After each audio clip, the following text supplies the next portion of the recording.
Welcome to the Navigating Dental Insurance Podcast, where we don't take from insurance companies. Here are your hosts, Mr. Jordan Comstock and Mr. Ben Tuine. Awesome. Welcome, everybody, to another exciting show to Say No to PPOs, our series here. I got my co-host, Ben Tuine, on the line with me. Ben, what's up, man?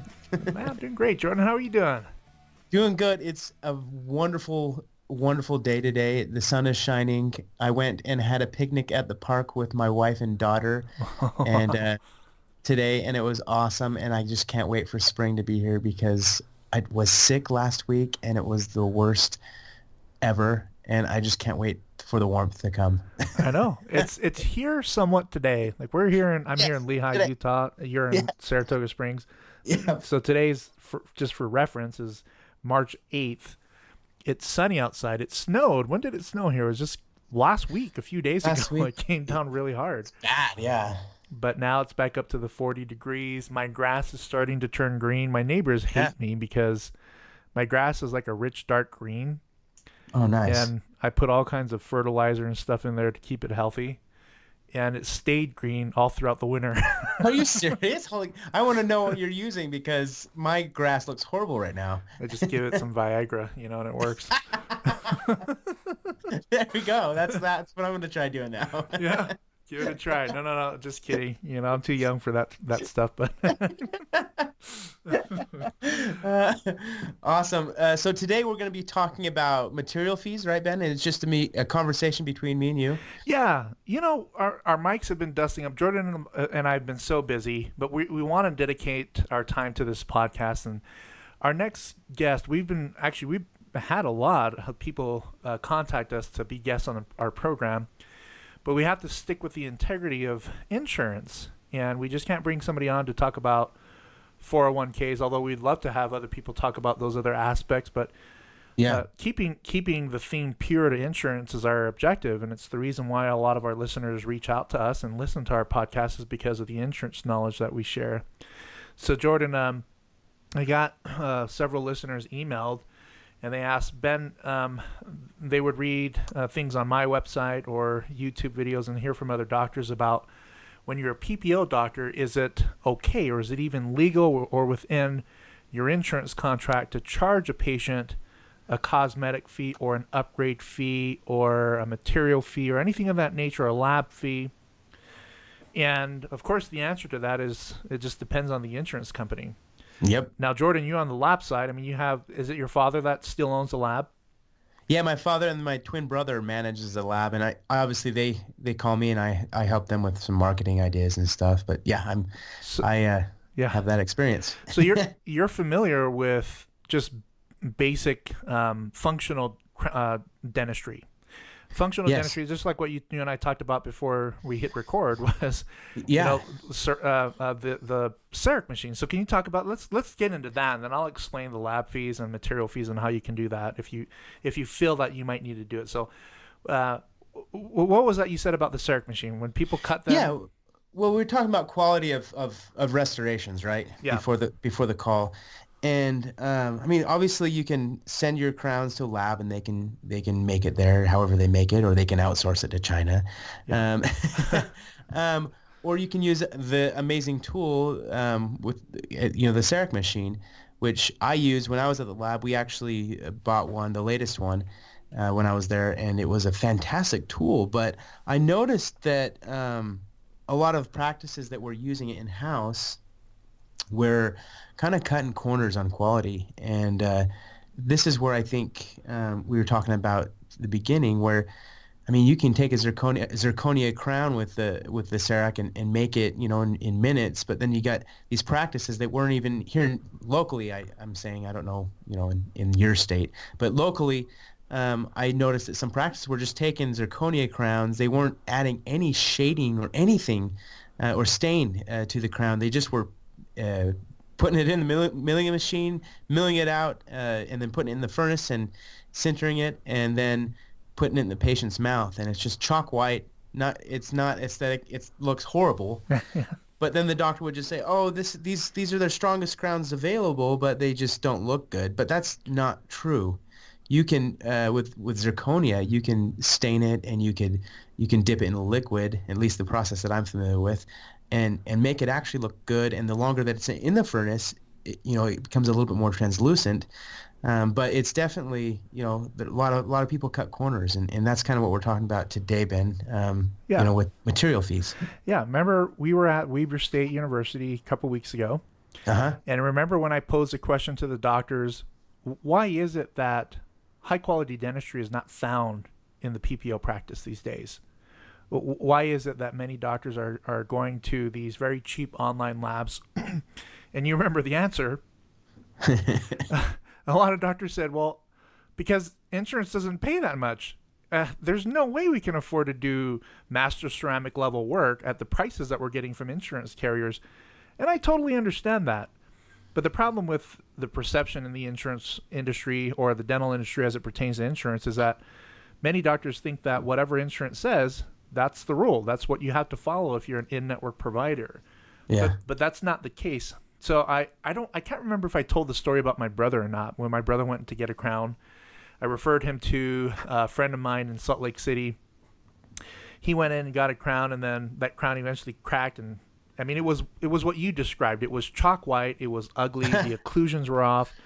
But not. I mean, just the fitting of the crown. I mean, everything. The margins were just terribly off. And so he started to get these headaches and migraines, and had to get the crown replaced years later. And when I went to the dentist that did the crown, that seated the crown, I asked the dentist about it. I said, hey, where do you get your crowns at? And he had a list of labs based upon what insurance carrier the patient had. Oh boy, yeah. And for this particular insurance carrier that my brother had, or insurance plan my brother had, he had a lab for it that the unit was $37, and that's it. There's no glazing, there's no custom shading of any kind going on there. Gosh. Yeah, it's what That's I call horrible. just functional fitting. It's functional basic dentistry.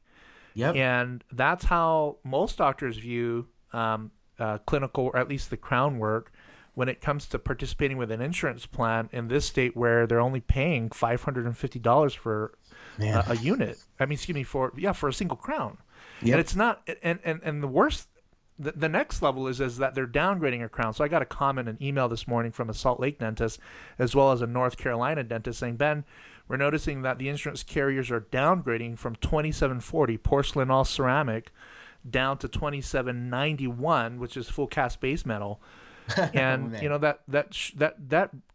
that creates a much more out of pocket. I mean, you should be collecting the difference from the patient. You should be asking the insurance carrier if you're permitted to collect the difference from the patient. And in almost every state, you can. If there's a downgrade involved, that's the insurance company saying here's some benefits as opposed to no benefits, because the employer refuses to pay for a porcelain all ceramic crown, but they're willing to pay for a full cast base metal crown. So now you have this fee that the patient pays that could be a little bit more than what they expected to pay under the 2740 crown reimbursement structure. But, the way these insurance carriers work, and here comes another lawsuit, Jordan. It's all right. We're used to it. The way these insurance carriers work is they influence these employers to save money and not necessarily give you beautiful dentistry. And I think that's where we need to start with the lab. So, Jordan, in describing how a lot of doctors that you witness are just doing just basic functional dentistry, on the lab side, I mean, we talked about this before. What's going on the lab side in terms of the competition? I mean, are the margins great, or are they razor thin? Oh my goodness, that was managing that lab was one of the hardest things I've ever done. But I mean, I learned a lot about business with it. But yes, razor thin margins with the lab. And then you got competition, like you said, from China, Vietnam, a lot of places overseas that are just, thrown in horrible crowns. I mean, obviously there's some good ones out there, but there's some overseas laboratories that will do restorations, and it's just you don't even know what you're getting. What material is this stuff really? They say it's one thing, but is it really? Right? That's the kind of competition that I've saw out there. Yeah, there was one comment made to me by an oral surgeon. I was at an oral surgery society meeting in Pennsylvania, in Philadelphia a couple of years ago. And we were chatting, and this doctor said, I used to be a general dentist, and then I went to school to become an oral surgeon. And he's been practicing for almost 50 years. Wow. And 50 and years. he Okay. and me not being a clinician, he was just venting about how horrible insurance was. And he said that in his opinion, he believes that driving down the reimbursements has forced a lot of the great labs to disappear. And he said that most of the younger generation of dentists these days, meaning over the last 10 years, he says most don't even know what beautiful crown work looks like. Meaning sent to the That's lab true. and milled. I mean, I don't know. I've never been a lab guy, but I'm trying to make a point with all this. But you said that that's true, and I guess I don't know. Is it because of the competition and as well as Yeah. the driving down of the reimbursement rates? And Yeah, it's both, right? The competition is fierce, especially now with the global markets for labs. But then, I mean, I remember the reason why I started my company now is because every day when I was at the lab, I heard practices complaining about how bad dental insurance was, you know, yeah, and obviously it affected the lab's prices too because it would trickle down right down to the lab, right? A dentist would call up and say, you know what, this patient is with so and so PPO plan, and they only pay out X amount, which was a very low amount. Like every time they told us, we were like, "Are you serious? That's what they pay you guys? Like this is ridiculous." And I'd say insurance, is definitely a big factor in you know cutting those costs of the lab and making those good labs really disappear. And obviously the competition in overseas, but insurance, from my perspective, which is why I do what I do today, is because insurance companies would come in and they would just force and dictate fees for the practices, and then it would just trickle down to the lab, and the lab's not motivated to do quality work when they don't get quality price, for it. right. It's just that's just how it works. Yeah, money, unfortunately, in every aspect of business, Yeah. it's the dollars that speak. And in this situation, so hopefully I can give a solution to a lot of doctors out there that are thinking, can I charge a material fee? Can I charge a lab fee as an in-network provider? What are my options? So in terms of lab fee, like here in Utah, Dental Select does allow you to charge a lab fee, but only up to a certain amount. I think they reduce it down to $100. I'm not 100% certain on that, but I do know that they allow you to charge a lab fee. However, if you're getting your total maximum allowable reimbursement payment from the insurance, payment from the patient on a 2740 crown is $550, sometimes a lab fee is not enough. I mean, No. if you are doing truly beautiful dentistry where you're spending a lot more time on the patient than the average patient just to get all the cosmetics and the aesthetics placed into their crown, sometimes a lab fee is insufficient. So I don't necessarily want to call it a material fee. You can call it an upgrade or cosmetic fee or an aesthetic fee. But the reality is if you're doing master ceramic level work where you're breaking your back to make that crown beautiful, and it's not just the chalky units that some CEREC users do, Yep. Some The cut corner users. They cut the corners. Yeah. And unfortunately, that's going a lot. I mean, I witnessed that with my brother, and I've witnessed it over and over and over again since then. Actually, when I went back to ask that doctor, because he and I were good friends, he was a client of mine, I said, hey, this is what happened to my brother. He went to another dentist because he just didn't feel like he got the right product from you. So just wanted to have a frank conversation with him and not accuse him because, again, I'm not a clinician and I don't deal in that space of the industry, but I can observe and I can give an opinion, and I did. I asked him, well, let me see how I can help you out here. Did you give my brother any other crown option other than the $39 unit that you purchased from China? And he says, Ben, I can't. There's no way I can do that. There's no way the insurance carrier is going to allow me to give patients an option and have the patients pay for that option. If I give them a higher option, he said, I can go to Arrowhead or some of these other labs and get a $300 unit, a beautiful Emax crown with all the bells and whistles of cosmetics that you can think of, but that's going to cost me $300-$400. There's no way I can make it as a dentist. So I then gave him the tool. I said, look, do you realize that these insurance carriers are dictating what your patients get from a quality care perspective? I said, let's put insurance carriers aside and let's think first and foremost, how do we deliver our very best work to these patients? I think everybody should be afforded the opportunity to elect quality care first. That should be the first option to them. And if it costs more, patients will pay for it if they see the difference in value. Now, not every patient will pay an extra $200-300 for a crown. Many of them may not be able to afford it, but that shouldn't be your concern. I think that you should give the patients the option, steer them in the right direction of this is the best form of dentistry that you can ever get, and that's what we offer in our practice. And it's X amount, a little bit more of an investment than what insurance pays for. Insurance is just basic functional dentistry, and that's it. So Jordan, here's a response that we received from United Concordia. I'm not going to read the name of the office or the name of the representative, but this was on the East Coast. This was Virginia. And they did state that this is United Concordia's policy. So it says below, dear so-and-so, nice speaking with you today. Great to have your feedback. Below is the information and this is United Concordia, the rep from United Concordia. Below is the information on the patient consent form that I have attached. The PPO reference guide, page 78, has information on advisor review process. I will get this back to you in the claim status. Okay, let me skip that. So it says patient consent information. This is United Concordia. Patient has the right to be involved in their dental treatment decisions. In fact, the American Dental Association says that dentists should inform patients of the proposed treatment, as well as any other reasonable alternatives so that they can be involved in the treatment decision. We all know that.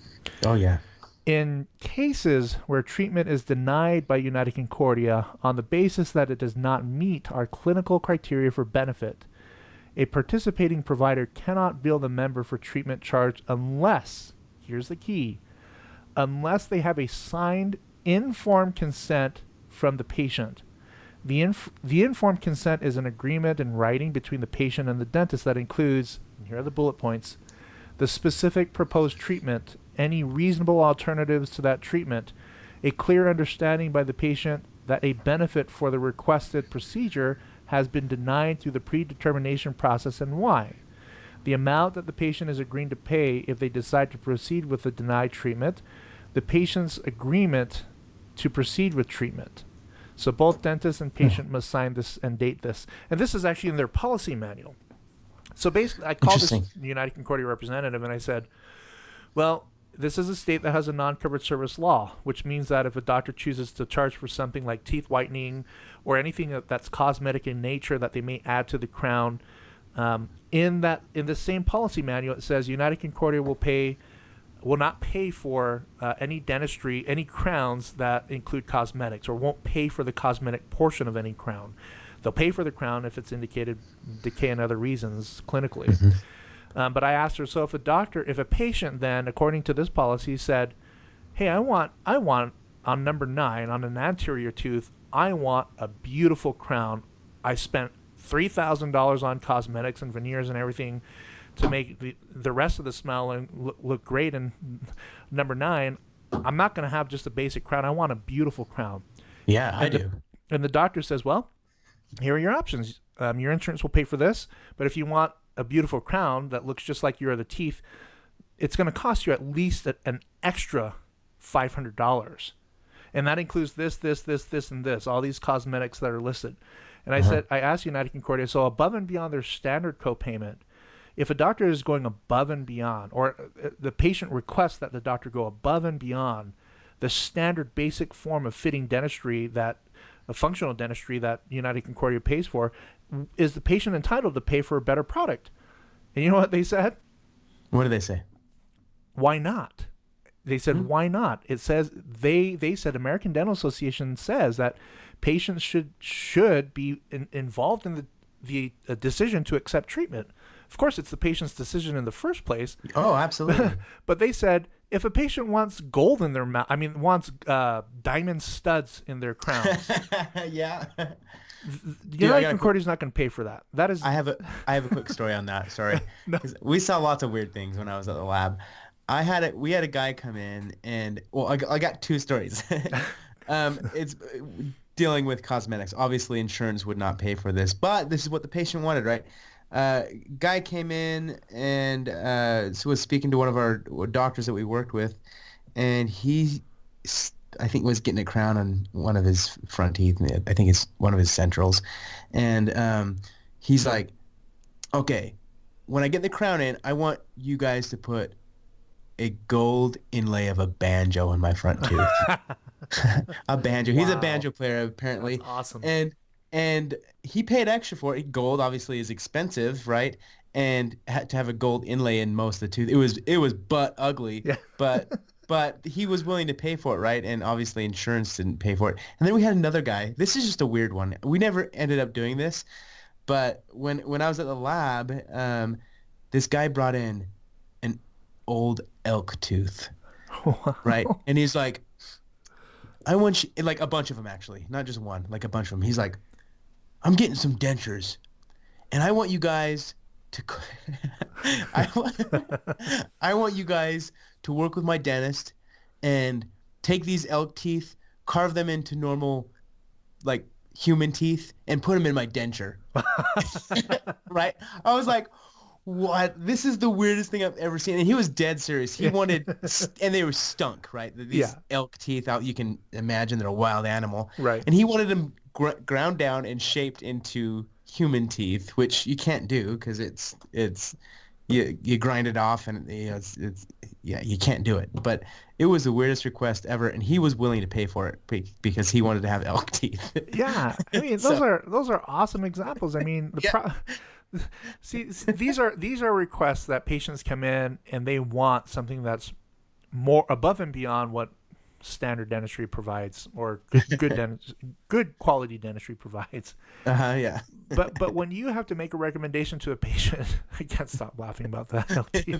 Weird elk teeth, and they stunk. Well, believe it or not, like my dad, he's like, I have to like mess with this. This seems like hilarious, right? So my dad, I don't know what he's thinking. He started grinding on these elk teeth to shape them. I'm like, are you serious? You're not going to get that to work, dude. And it stunk up the whole lab. It was the worst smell ever. And I'm like, dude, that patient is never going to have like good breath. Right. Nobody's going to want to get near his weird elk breath. Sorry, off topic. Well, if they want to pay an extra fee to have stink breath, that's their priority. That's their prerogative. You know what I mean? Yeah, exactly. But in the end, I mean, this is a good illustration and two great stories about giving patients control over their dentistry. However, absolutely, yeah. Sometimes you have to be careful. I mean, in this situation, somebody brought in elk teeth for you to, or the other patient wanted gold inlays. Those are great. Those are easy to justify. Yep. But when you're presenting dentistry as the doctor, I know a lot of doctors are afraid because I speak with doctors every day about this. That that just seems too much. I mean, patients are going to be concerned about that. The reality is if you're concerned about it, of course your patients are going to be concerned about it. If you're not confident in saying, look, this is the best form of dentistry. This is what I recommend. This is the highest form. There are alternatives. But we are not an office of alternatives. We're an office of quality care. Quality, yeah. And you start there. And doctors that give that presentation to begin with usually get 99 to 100% of the patients to pay up to $150 material fee for zirconia and Emax. But there are some offices, like we spoke to one office, Dr. Neal, who says that maybe I shouldn't disclose his name, but I'm not going to tell you where he's at. There's like 1 million Dr. Neals out there. Yeah, there we go, yeah. But he charges over $250 for materials, and he says that all the patients pay for it. And it's just it's just a function of how he presents it to the patient. So the whole reason why we're bringing this up, Jordan, is because, number one, the questions came in, but number two, I mean, I just believe that quality care should be at the forefront of our minds. Absolutely. And if I go into a dental office, I want quality care to be given at the very beginning. I don't want to have to ask for it. I'm hoping and trusting that it's going to be the first option. And if I have to pay extra for it, knowing me and my wife and how we look at our teeth and we view dentistry and medicine in general, is that we definitely would pay an extra $200, $300, $400, $500 for the best crowns available. Oh, but I would too. It's not limited to crowns. I mean, dentures, implants, and all these other services where insurance carriers have a very low reimbursement. In my opinion, you can add these extra fees, not in an effort to nickel and dime patients, but more so to protect the financial integrity of quality care and letting patients elect those decisions on their own, of course, with a very high recommendation from you. But to answer the question about can you charge material fees, yes, you can charge material fees. Every insurance carrier that I've talked to, they've all said that If a patient chooses something what they refer to as an added value form of care, meaning if they want elk teeth or if they want gold inlays, gold banjo inlays, right? Or if they want staining and glazing over that CEREC crown, those are things that you can charge extra for. You don't have to eat the cost of delivering beautiful quality care. So hopefully that opens up the minds and opportunities of doctors. There's a lot more to this concept than what we talked about, but if you have any questions about that, email Jordan or myself. We'll share our emails absolutely in the show notes just to let you know and hopefully provide and share more information with you. So Jordan, we talked about only going 10-15 minutes on this topic. Yeah, that's good though. We're 25 minutes in. Any closing thoughts? Well, so I think you mentioned earlier that some insurance providers in some states don't allow you to do like material fees. Did I understand that correct? Yeah, balance billing. So there are some states where and I don't know which ones they are. I don't think I have a client. We've checked out every state, but the rumor is that in most states, if you place a composite on a posterior tooth and the insurance carrier downgrade it to amalgam, you are, as a doctor, entitled to bill the difference between the amalgam reimbursement and the composite fee for the composite that you actually place in the patient's mouth. You're allowed to balance bill that difference to the patient. And so there are some states that the rumor is there are some states that don't allow you to do that. And I haven't found a state yet that prohibits that, because when you're there's a lot of rumors. I know lots of rumors too. When I was in Colorado last week, and I asked, are you allowed to do that? Do the insurance carriers allow you to do that? And the lady rose her hand in the back and said, no, you can't. Everybody said, yes, we do that already.